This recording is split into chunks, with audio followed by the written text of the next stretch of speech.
Travel is a deeply personal activity, don't you think? From inspiration, planning and booking to arriving and experiencing our time in Italy, we all have preferences and biases. But sometimes we don't know what we don't know. So today we're sharing different ways our Untold Italy team likes to travel and experience Bell'Italia for your inspiration.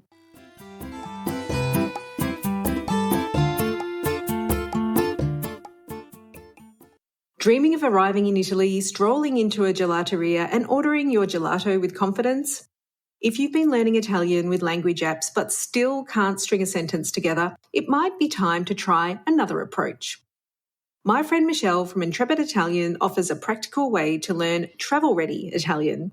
Thanks to her unique 80-20 method, Michelle teaches you exactly what you need to know to connect with locals and have more authentic travel experiences. There's no getting bogged down in awkward phrases and unnecessary grammar. As an adult learner herself with Italian heritage, Michelle really knows how to bridge the gap between English and Italian. As Roma from London said, the learning methodology is great. I progressed much faster in the last 4 weeks than I ever did on my own or using other language apps. To find out more and claim your free Italian travel phrase guide, visit untolditaly.com/Italian or visit the link in the show notes. As a bonus, you'll also get an exclusive $20 coupon code to use on any of Michelle's online self-paced courses. So visit untolditaly.com/Italian and accelerate your Italian language journey today. Ciao friends, welcome to our weekly dose of beautiful Italia, and one where I hope you will be inspired by my very special guests, some of the Untold Italy team.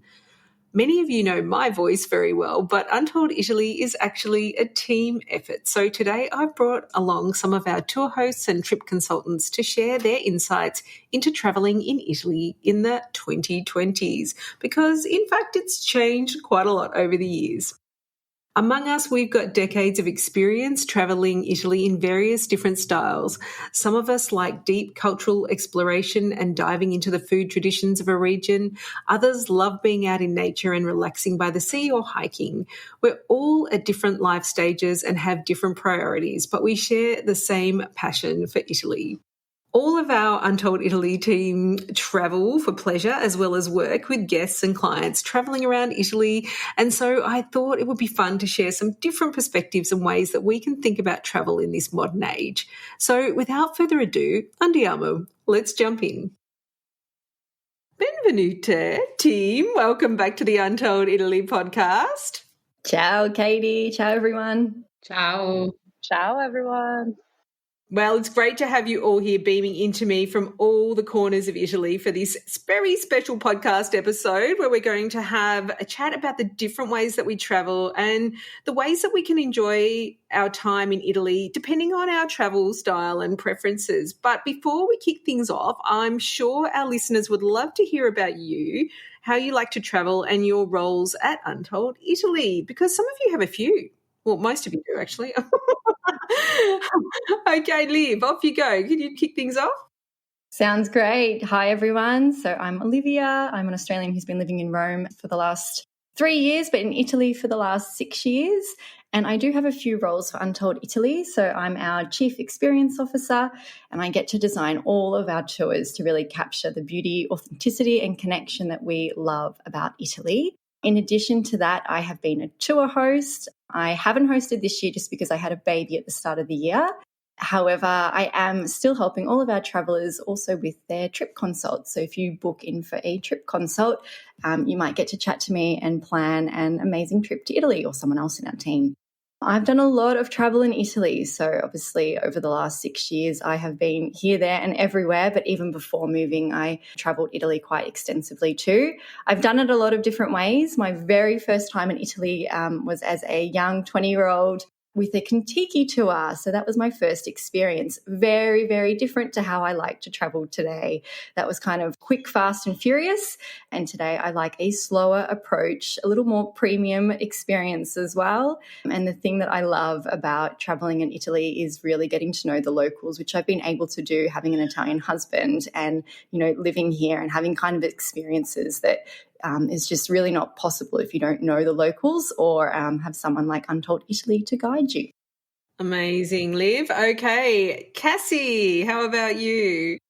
Hello, everyone. So I am Cassandra. I am originally American, born in Seattle, Washington, but I have been hopping around Europe since 2019. I recently settled in Italy in the region of Abruzzo about 3 years ago. The very first time I went to Italy was similar to kind of Liv's story, Fast and Furious. It was more of like a city hopping thing. I did do a self-guided, but I really didn't get a sense of Italy at all. I saw Rome for a couple of days, and I think a lot of people do that. So there's nothing wrong with it as your first time. Nowadays, I am much slower. I do road trips a lot with my husband and our young daughter. So we are very keen on hitting the road, and we're lucky to not really have too many time constraints. So that allow us to just kind of literally take the roads less traveled. At Untold Italy, I help with our Untold Italy app, which is actually geared towards kind of those self-guided travelers. So the ones that do prefer to kind of have the resources in their own pockets. Additionally, I also do help with the trip consults, as does Olivia. Oh, everyone's so busy. I don't know how we keep up sometimes. Anyway, moving on to you, Sarah. And can you fill us in on your experiences in Italy? Yeah, sure. Hi, Katie. So quite similar to the other two, but I have to say that my first experience in Italy was 25 years ago with my now husband, and it was a complete baptism by fire. My first day in rural southern Italy was at a wedding of about 400 people and 13-course meal. So my learning curve was fast and furious, to use the words of the other guys. And I've been traveling around Italy for 25 years. And my experience of traveling around Italy is almost through family and friends. So really traveling like a local. And also I live like a local because I've lived in Umbria for 20 years. We fell in love with it 20 years ago. For the last 15 years, we've been helping guests explore its hidden secrets and gems because that's how we like to travel. I think I was born with itchy feet and have traveled around the world about 3 times. And our best experiences are always when you connect with the locals. Connecting with the locals normally is absolutely integral to nature and food. And I think I've traveled around Italy through food and wine too. So yeah, that's me. I often travel vicariously through helping Untold Italy clients through travel consults, which I started a year ago. I absolutely love. And also since last year, I've been managing the logistics for the tours. So really loving it and been collaborating with Katy for about 4 years. So that's one of the things about living in Italy. New experiences just never end. And it's been really great the last 4 years. Experience Italy in even more new ways. You forgot one of your jobs, Sarah. Oh, yes. And yes, I can't believe I forgot that. Yesterday, I even came back from the last day of hosting the Untold Italy tour in Umbria. So yes, since last year, I've also been hosting tours. And again, just a very new way of traveling around Italy for me with other people. And I love it. I just love all of it. Oh, you're very good at everything that you do. Thank you, Sarah. Now, Giulia. Now, Giulia probably has a bit of a different experience to everyone because Giulia is in fact Italian. So, Giulia, how did you start on your travel journey? Well, actually, I did what my colleagues just did the other way around, which means just straight after university, I decided obviously to explore the world. The world is my oyster, so I've traveled and lived extensively for 10 years, mainly in Australia. By the way, teaching English, which seems quite funny, an Italian teaching in Australia. Anyway, so Australia, the UK, Austria, New Zealand. So during my young years, I have traveled and lived abroad for 10 years. After that, I decided to move back to Bella Italia. And since 2015, I've been working as a tour host for different agencies. And 4 years ago, finally with the team of Untold Italy. So my roles are tour hosting, and I also helped co-design some of the tours, such as in particular the one in my region, Emilia-Romagna, and also the Sicily one. And I'm loving it. And as Sarah, I've just come back from a very busy fall season, which was fantastic. I have led a tour in Puglia, one in Emilia, and I just got back a few days ago from Sicily. And everyone loves Giulia. In fact, all of our tour hosts are just such wonderful people, and we have a bit of a crew of them, but they're busy at the moment leading tours. So unfortunately, not everyone can join us, but I think we've got some good representation here. Okay, now Giulia, I'll start with you first.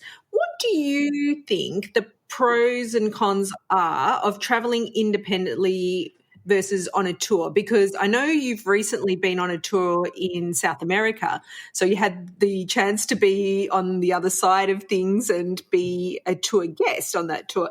And I know you also like to travel independently too. So what do you think the advantages and disadvantages, or they're just very different, aren't they? Different styles of traveling. So, well, in my point of view, I am a very independent traveler, but at the same time, experiencing a tour, I just thought, wow, this is so great. This is completely stress-free, because normally I am the one in charge, of thinking about everything, about all the plans A, B, and C, and D, because as you know, as a tour host, and even though everything is very organized with Untold Italy, we always face different clients with different needs and different personalities, and we always have some surprises coming up here and then. So our minds as tour hosts are always do. So from the other side, I love the fact that if you are on a tour, number one, stress-free. Number two, the fact that traveling with an experienced host makes you learn so many more things and makes you also observe things from a different angle and perspective. So for me, that's so important, And I like to mix and match maybe some parts where I do some independent days where I'm just on my own and I can do my routines. But having the tour also really helps, because number one, you are also sharing with other people. That's another aspect that I love. So sharing a meal is so different than having a meal on your own. Because, for example, I'm thinking about our tours, and that's one of the best parts of our tours. When we are just all sitting around the table, a meal is not just a meal. The host describes very well about each specific dish you're tasting, the wine. I mean, everything is so important and everything is so local. So, for example, it's funny because many of our guests, maybe it's their first time they travel to Italy, and they say, oh, will we have Prosecco? And maybe we are in Sicily or Emilia. And I'm like, no, I'm sorry. But no Prosecco for us. For example, we are in Sicily, so let's taste some amazing, diverse wines here, So maybe these things that as an independent traveler, you wouldn't really think. I agree. And, I learned this over many, many years myself traveling. It took me a good 20 or so years to catch up to that point. So anyone who's going on their first trip to Italy now with one of our amazing team is going to find that out a lot faster than I did. Which lucky for you, because then you're starting on a journey that's, really, truly amazing. So people go through evolutions when they travel, I think, and it depends on your life stage and your situation. I used to do a lot of travel for work, and I'd tack on a few extra days here and there, and that was fun. But for me, it wasn't until I slowed down, and it was when I had my kids, actually, because I was absolutely forced to. There's nothing like a couple of toddlers to stop you dead in your tracks. And it was the best thing that ever happened to me, and I started noticing so many more things. And from that experience has come this amazing opportunity and this company and ability to meet you all. So, I'll always thank, the children for giving that gift to me, in fact. Okay, Liv, who's just become a mum, in fact, what about you? What do you think is the pros and cons of independent travel and tours? Yeah, it's a great question, and I agree with everything that Giulia said as well, of course. I think traveling independently, a nice thing is that you can be on your own schedule, and so you can do exactly what you want when you want to do it, of course. However, like Giulia said, I think the beauty is in mixing and matching, so having a little bit of that time and then mixing it when you travel on a tour, because everything really is taken care of, especially on our tours. We go to painstaking details to make sure that every single detail is checked, double-checked, tweaked. After, we've been running these tours for years now, so they're perfected again and again and again, which means that you just don't have to worry about a thing at all. I think the other thing about traveling with the tour, besides just, sharing meals and experiences, is, of course, the people that you meet and the locals that you meet, especially our tour hosts. They've got very special relationships with these locals after years of getting to know them. So, you're meeting people that are essentially friends too, and having these experiences with locals that you just cannot have as an independent traveller, maybe because they don't speak the language and you don't have an interpreter with you, or simply because you're going to places that cannot open for independent travellers. It's unfortunately just not worth their time to open for two people, or for big bus groups as well. They're too small to open for, a group of 20 people. So for me, that's a massive, massive pro of travelling with a small group tour like ours. And if you go on the Amelia tour, you can even meet Giulia's dad. Yes, exactly. And we love Giulia's dad. He's so much fun. He's a very fun and enthusiastic person, and I think that is the best type of person in the world. Anyone who's like going in there like he's tasted balsamic vinegar for the first time every single time. He's like, wow. One of the highlights, because once they meet my dad, they're like, oh, is your dad, are we going to meet him again? Like, he's so funny. One of the highlights. Thank you, Katie. I love it. And Liv, I guess, when you've got children, it's difficult to go on a tour. Although, if you are thinking about it, you can always do a private tour and we can offer those as well. But, in that case as well, to get a bit of expert help from someone who's been there, done that is invaluable. And absolutely, one of the things that I've learned over the years is, and this was another thing that my children taught me, is before I was like fiercely independent in all aspects of my life. And it's funny when you have twins, you really, unless you start accepting help, you're going to be in deep trouble. So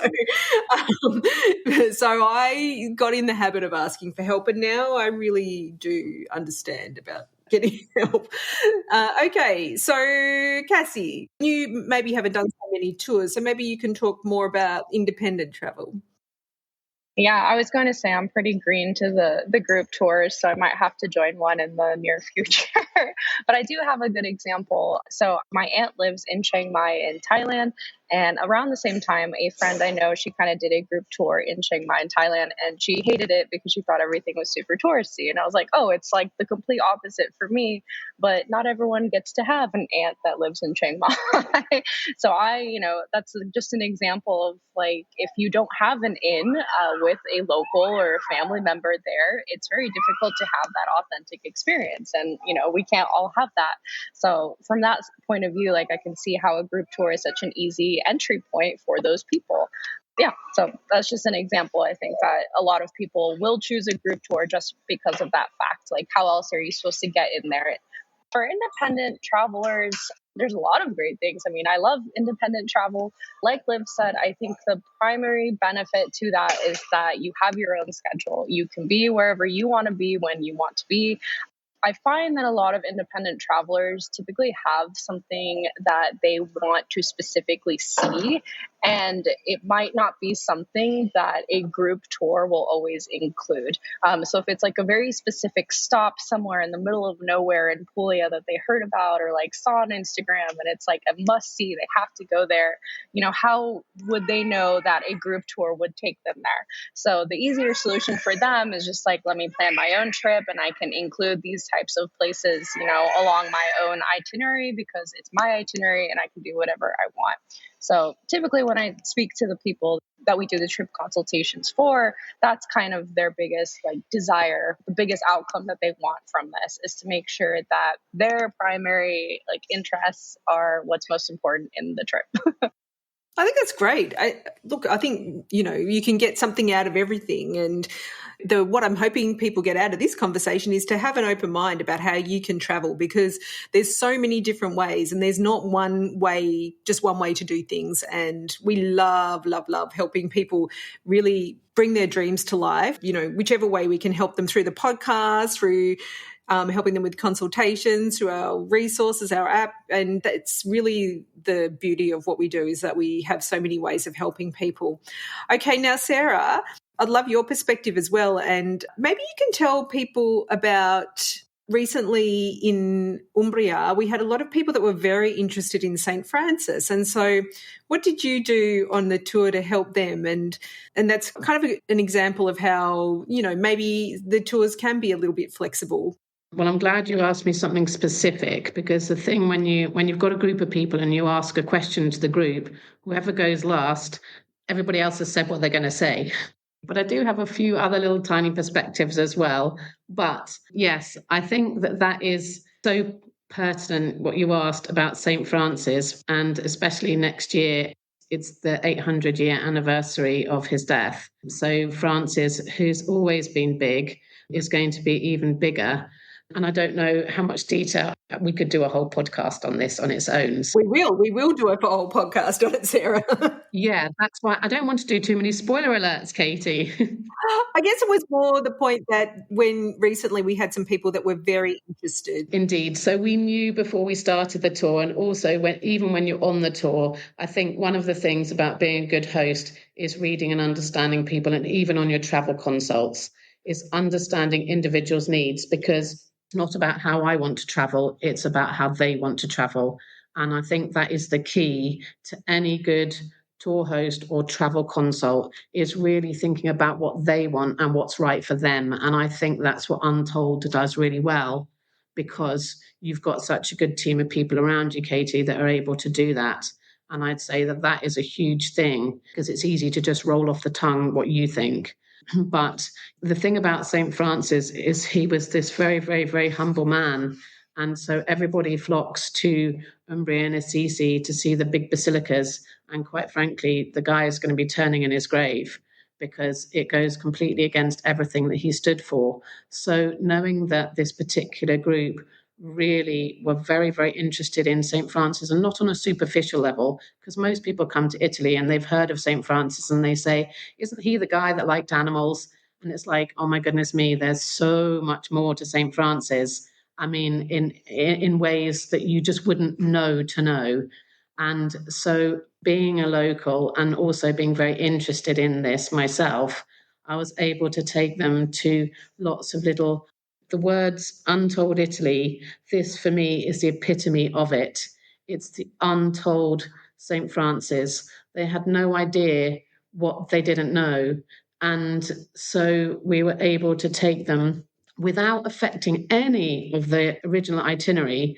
So this is not instead of, this is as well as, take them to some places that they would never have known how to find, to experience St. Francis and the life of St. Francis, and indeed the legacy of St. Francis.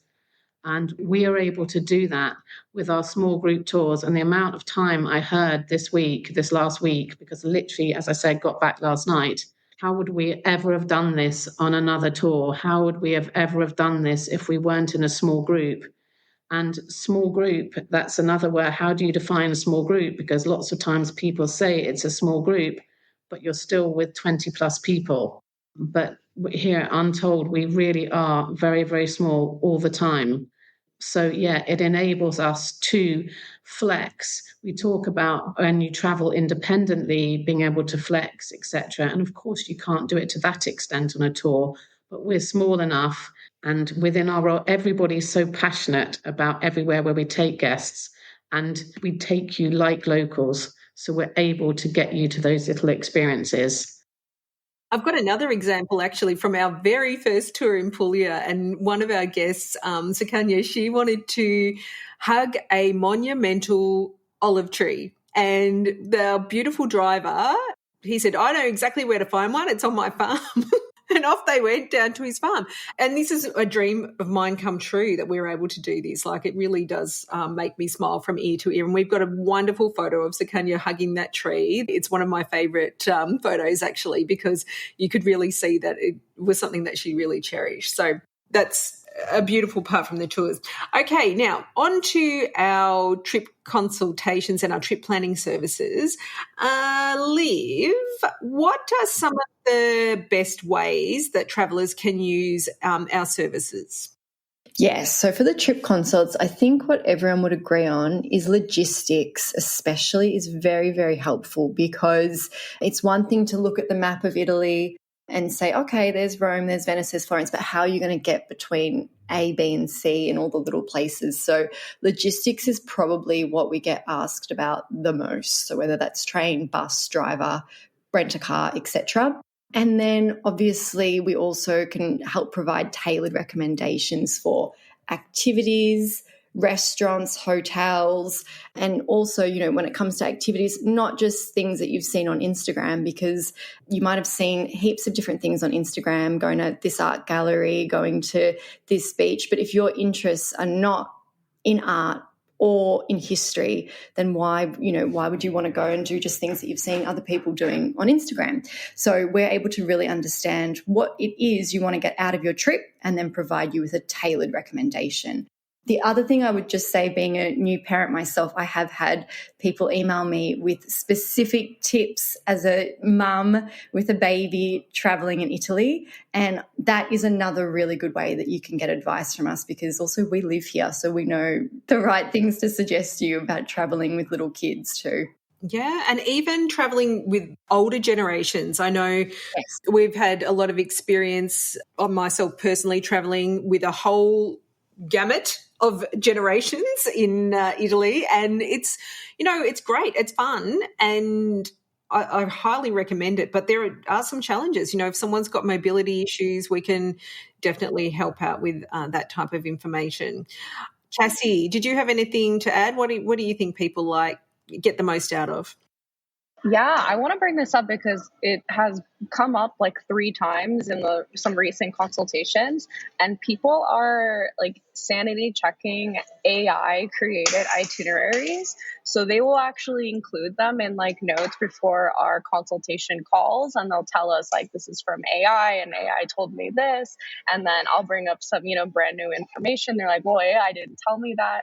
ChatGPT can't know everything.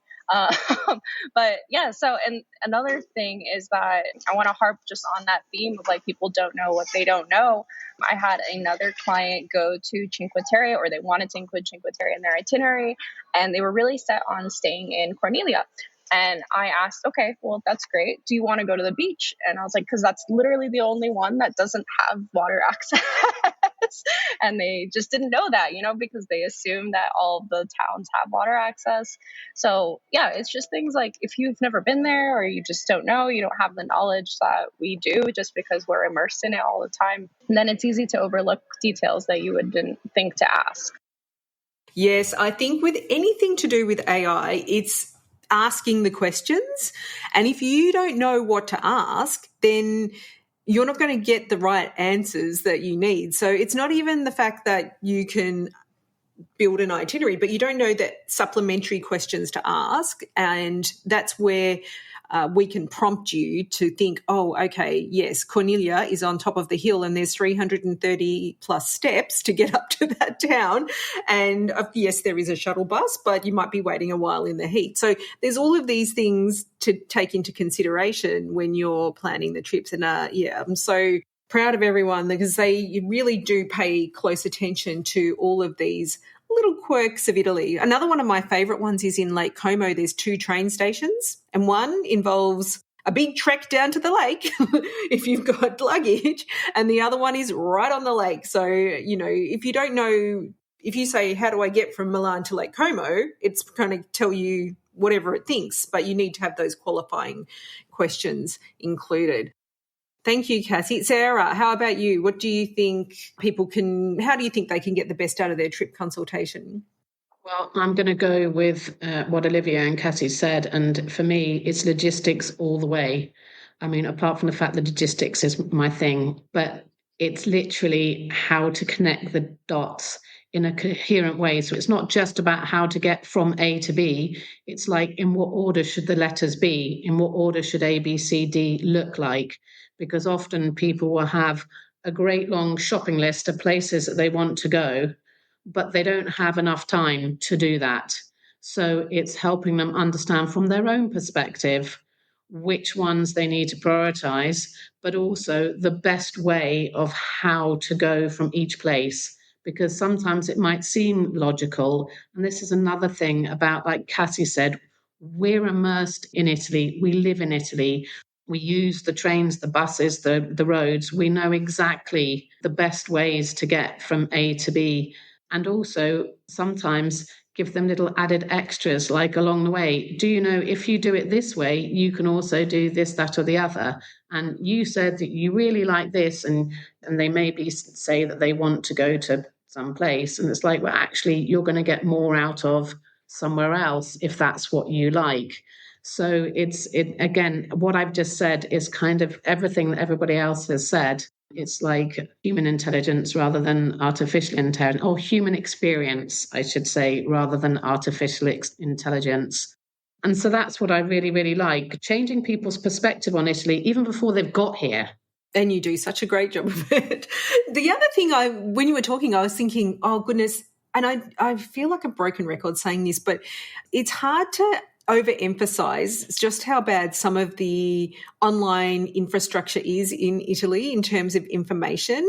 And it's not like we have in the United States or Australia, and where we just expect everything to be online and working. A lot of times things don't get published online, especially in the transport area. Like, you've got ferries and they'll put up a schedule when they feel like it halfway through the season. And so if you're relying on an old ferry schedule and you've got really tight plans, sometimes it can be a bit of a mess. Now, I'm going to say this. Some of those travel mistakes and bloopers and like things that go wrong, they've been some of my best travel memories in my life. But I feel like if you're in a tight schedule, then, it can mess up your plans. I have a friend whose family is actually Italian, and they're from Abruzzo, where Cassie lives, and she's been to Italy so many times, and this time she forgot to bring her driving license, and her husband did too, and they weren't able to hire a car. So there's things like that, which, we send you all a checklist and make sure you're ready to go for all of that stuff. But it's hard to underestimate how different the online infrastructure is. Cassie, would you mind just having, because you're American and you've been in the online space a lot, how would you describe the situation in Italy? I think in the US, we are used to, even on Google Maps, I feel like bus schedules and stuff like that are published. Like in the US, if you're in New York or something, the metro, the subway, train, like the schedule is just right there and it's in real time. It'll tell you if there are delays and stuff like that. And that is just not the case, especially in like smaller towns and cities in Italy. So I, expect a little bit more of a refined process in Rome and Milan. But if you are in a small town in Italy, there will literally be a printed out schedule that's like faded from the sun and rain, and it'll just be stuck onto one wall. And like, that's the schedule. And it might maybe not have changed for the past 40 years, but like, that's the schedule and you can't find it anywhere else. Like, you won't find it online. So if you do ask someone about it, like, they will just point you to that wall, and that's that. It is also a little bit sporadic, I feel like it doesn't make sense what time the departure times and the arrival times are, especially when it comes to like the bus. I'm just thinking in Puglia, and how people think that going to Puglia that you can like see the entire place, just by bus, but you might be stuck someplace where there's no public transportation from 9 a.m. to 4 p.m. So it's little stuff like this where I think we're used to in the US, like, oh, I'll just, call an Uber, call a taxi right away. But it doesn't always work like that everywhere in Italy. And I think that catches a lot of people by surprise. Yeah, but it's also fun. I mean, if you're stuck somewhere and you have to sit in a bar for half a day, there's nothing wrong with that. Piano. That's fine if you've got plenty of time. But if you don't, it can be a problem. Okay, so I think, we've explained a lot of the logistics problems. So let's move on to the tours. Now, Giulia, you've met a lot of our guests on tour, many, many, many, many, many guests. And what type of travellers do you think enjoy our tours when they join us? Well, for sure, our travelers really want to dive deep down into our Italian culture. For sure, love their food, their wine, their history, their art. So they don't just want to get an idea of it. They really want to experience hands-on to the full. They are also very curious. For sure, they don't just want to see the surface of things. So they're also the types of travelers that really ask many questions. So sometimes, it happens that we think that we stay at a place roughly 1 hour, but normally our travelers are those that get very passionate. They keep asking questions. They want to get to know the locals, So we were mentioning this before. So for sure, I would say passionate, curious, and very interested, not just the surface of things. And it's a really broad range of ages, isn't it? So I find that really amazing, and that people want to just hang out together. And we've had relationships form between 30-year-olds and 80-year-olds, and it can always be a big mix. And I think what really binds these people together is their passion and their curiosity. How about you, Sarah? You've spent a lot of time with people lately. What do you think? Giulia said something earlier on about sitting around and having a meal. So when people often say to me, what do I like most about Italy? For me, it's always, my best experience is always around a long table with lots of people, family, friends, guests, whatever. And it's about that food and drink brings everybody together anywhere, but in Italy, in an extra special way that's very hard to describe and articulate. And so on the tours, it's the putting people together. It's those age ranges. It's just, there's no barriers. And it's also people from lots of different backgrounds as well. It's not just age, it's background. And the thing that pulls everybody together is their shared experience on the tour. They've all seen that special artisan. They've all had their eyes opened to a completely different perspective on life. They've seen a toothless nonna making pasta. Whatever the experience is, they've all shared it. Then in the middle of the day and the end of the day, they all come together, and it doesn't matter age, race, creed, background.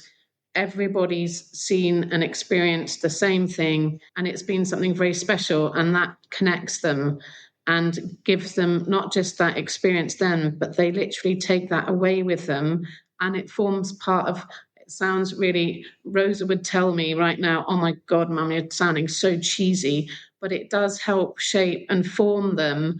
When they go back home, it makes them think differently about how they eat, how they enjoy time together, what they share with their friends. And we see it time and time again in the little WhatsApp groups. People, even a year after the tours, they're still connecting and sending photos. Oh, look at this. Look, we saw this. And doesn't that remind you of this? And oh, look, we cooked the dish that we made together when we were in wherever they were. And the special connection with Italy and with each other just keeps on going. And Liv, when we embarked on this journey several years ago, we really had a vision of creating something that was special and that would attract, people that were curious. And I feel like we've really achieved that. What do you think about that? You've met a lot of people on tour as well. What are some of the things that have stuck in your mind? Yeah, I agree with everything that Giulia and Sarah have said, but I would also say on our tours, we really take care of people as well. So everything is completely taken care of, and it's hospitality, it's care, it's attention to detail. So I think that is really important. And that also might be, if you look at our tours, you're getting a backstage pass to feeling like you're traveling with friends, with locals. Our tours as well, we are premium priced too. So you might look at Rick Steves kind of tours, which I know are popular with a lot of Americans especially. And we're different to that because we're all inclusive, just about unique experiences, nearly all meals included, and also, might I add, with premium artisan wine as well. Beautiful accommodation, boutique accommodations, all ground transport. When you come with us, you are completely taken care of. And just harping on about, being flexible too on our tours. If your dream is to hug an olive tree like in Puglia, that was actually on my first tour ever, we can make that happen for you too. So yes, we do have an itinerary, but the beauty of coming with us is that we can be flexible on that. If you're with Sarah, you might end up at her local butcher looking at how they cure, different meats, or with her neighbour Gino, who might pop over for a glass of wine. And that's just an experience that you're not going to get, on a Rick Steves tour, or if you're travelling independently because you don't know a Gino who can just pop on over. So yeah, that's what I would add to the girls. Yeah, I think, there's different types of tour experiences for everyone and at different price points and all of those things. But I think you've really articulated well what we were trying to do. And we're not trying to be a huge tour company with like hundreds of departures and to grow into other markets outside Italy. No, we're really obsessed with growing and nurturing our local connections and really helping people understand Italy in a very special way. So I could untold everything if I want. My brother has told me I should, and I'm like, yeah, no. I like keeping it in the familia, keeping everything close and having these really amazing relationships that I have with all of you too. Now, Giulia, one more question for you, and you lead tours for other different companies. So how would you describe the difference between our tours and those? You don't need to mention their names at all. You stay completely neutral on that. But, is there a difference, or are we doing something that you can get somewhere else? Well, I think actually Liv's words really explain the main difference between other companies and Untold Italy. Of course, with other companies, there is also, being a tour host, our high level of professionalism and looking after people, caring about people. But it's very different when you are in a group of 20 people and a small group. So the dynamics are completely different. The level of getting to know our people is different. So we end up being friends, like literally. I have fond memories of all my trips. I really establish great connections with our guests, something that I really can't do with my other companies, not because they're not nice people, but because there is no actually the possibility to do that when you are in a big group. Thinking about another reason why we are different. Imagine traveling on a big bus, rather a small minivan, pampered, even the smoothness of traveling throughout Italy is different. Like this is like maybe it's something a little bit silly, but logistically, when you are traveling in a big bus, you have to stop, you have to count people, you kind of waste some time as well doing all of this. If it's a small group, it's just us, and the level of flexibility that we can add. Sarah said something before, it's not instead of, it's adding things up. So when we understand, for example, our guests have a specific interest, we are locals, we know exactly how to add things to change the itinerary to make it even more successful. So I would say this is a huge difference. Yeah, you're the queen of the tweak, Giulia. She knows. No, well, I love the tweaks because obviously if I know my guests would really enjoy something, I feel it's my priority to do that, so it's very important to be proactive, to read our people. And I would say that our guests are very, very, very happy that we can provide that kind of, knowledge and care. They love it. And that's absolutely true, Giulia. And, every tweak you make is with everyone's best interests at heart. You really want to add to that extra experience. Liv, did you have anything more to add? Yeah, I was just going to say, we keep talking about how small we are, but we haven't actually said how many people we have on our tours during this podcast. Max 12 people, and oftentimes it's actually smaller than that. So that really paints a picture for you. If you're traveling with 20 plus people, or with us, we're under 12 guests, okay?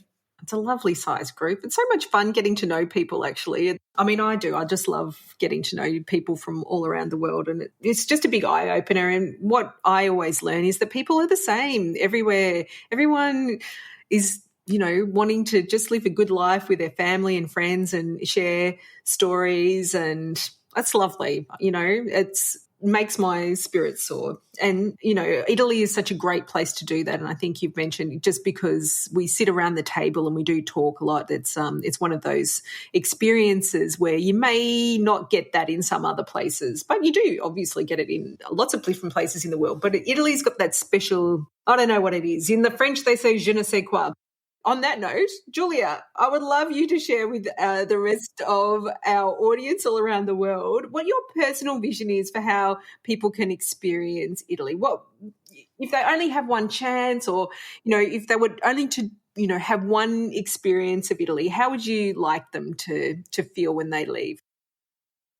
Oh my gosh, Katie, this is a very difficult question, because it's basically, can I reply by saying condensed all the experiences we do on an Untold Italy tour? It's very difficult to give one answer, because obviously it's the locals, it's the food, it's the wine, it's the scenery, it's the beauty of our countryside. It's impossible to give you just one answer, Katie. I don't know how to explain it. It's Italy. Yeah, it is Italy. You're very lucky to be born in a country that it has a very special allure. I think it's all of those things. And so if you can, you should try and experience all of those aspects of Italian life, because it is very special. Cassie, how about you? What do you think, having lived there for a while? I want to always tell people to try and let go of FOMO. So the fear of missing out. I think especially people that are going to Italy for the first time, or they know they will only go there once, in a life. Of course, you want to do what you think you should be doing, and to some extent, sure. But like Sarah said, that is a lot of like surface type experience, and having a meal, made by someone's random grandma in a random town in the countryside, like that's an experience you're actually going to remember and take home, opposed to like seeing a glimpse of the Pantheon. Yes, that's an experience, but it's just not like a deep experience. So if you only have like one chance to do it, I would try and let go of like what you think you should be doing in Italy, and allow yourself to gain a different perspective to how you plan your trip, or like what you should be doing. So maybe, in other words, welcome in the guidance from others. Don't just go to Rome just to see XYZ. Just be curious. Be curious. I love that. I love that. Sarah, how about you? What do you think? It's a really big question, as we've just seen. So as a European, and everything, all of Europe being so close, because even from England to Italy, it's a 2-hour hop on a plane, and play your cards right for like 50 euros return. So it's a very, very different thing when you're talking to people within Europe or from the States or Australia. Because you said about if you have one chance, Katie, if you're coming all the way from Australia or America, it's very different than people that even from other countries that can hop over whenever they like. And it's so accessible. So if I was saying a one chance to people from the States or Australia, as much as for me, Italy is the people and those memorable experiences, you have to remember that Italy is so rich in culture and art and history that we have 40% of the world's UNESCO World Heritage Sites in one tiny little peninsula of land. And so how can you, as much as I'm definitely an under the skin type of person, how can you not say to people, don't see Venice or some big things in Rome? Because, and also from people from Australia and America, everything's so old here. Whereas for us in Europe, everything's old. It's like, oh my gosh, yeah. Whereas for you guys to see these things, that's also totally awesome in the true sense of the word awesome, not surfer dude awesome. So for me, the one chance would be make sure you get really good guidance about what the real top pieces of art and architecture are to see, but also make sure those things are those individual paintings or heritage sites, but that's not Italy. make sure you also mix those with getting completely underneath the skin and taking home the real Italy. So that's where you get a really good combination of an Untold Italy tour plus a travel consult. Do a little bit independently, do it and mix it in with a tour. And one of the things as well, very quickly going back to the travel consults, one of the big things I enjoy about the travel consults is allaying people's fears, because so many people are frightened of certain things about Italy. I mean, I don't mean coming to Italy, but about getting a train, about standing in a queue or whatever. And sometimes it's allaying those fears to be able to do, like I say, some things independently, but then get on a tour to get underneath the skin. That's if you've only got one chance coming from a really long way, have a travel consult so you can add on some really fantastic things at the beginning of the end, those pieces of art and stuff, but then do a tour and really enjoy Italy.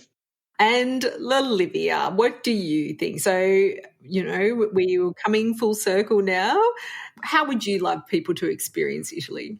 I think, which the girls have all mentioned, but to bring curiosity to it. I think you should bring curiosity to anything that you do in life, but especially travel and especially Italy, because there might even be things that you don't think you're interested in, but then when you're here, you're like, oh, wow, it's a whole other way of living, a whole other way of being that I just think is profoundly interesting.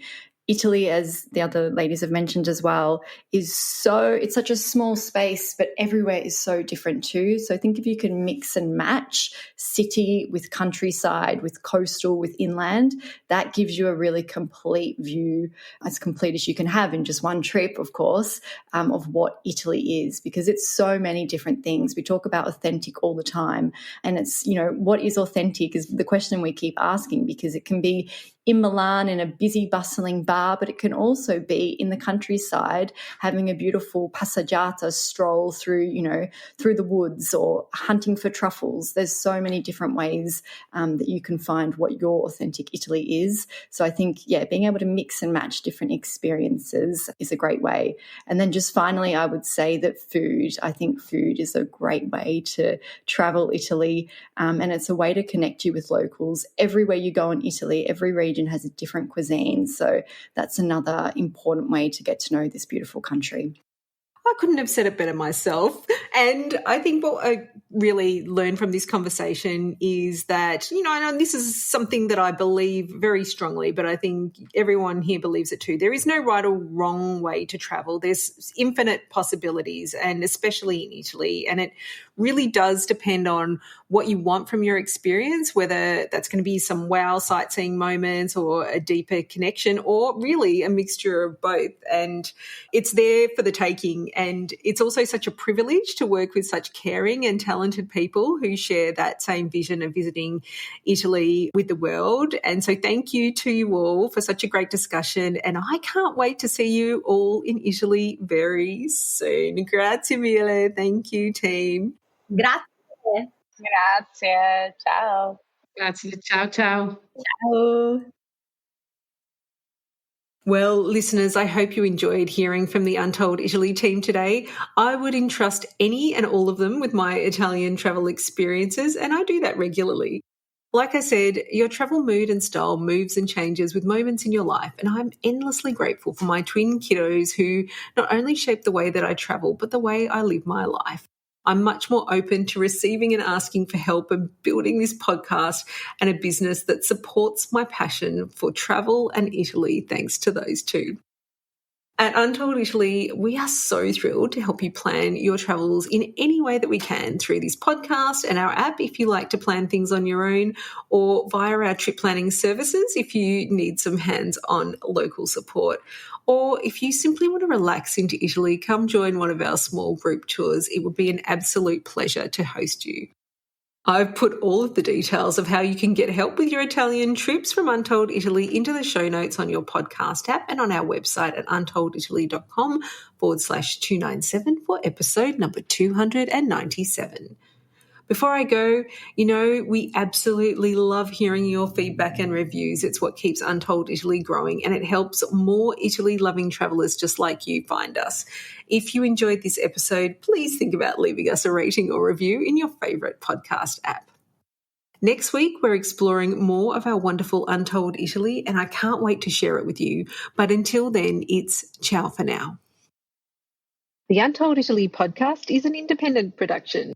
Podcast editing, audio production and website development by Mark Hatter, production assistance and content writing by the other Katy Clarke. Yes, there are two of us. For more information about Untold Italy, please visit untolditaly.com.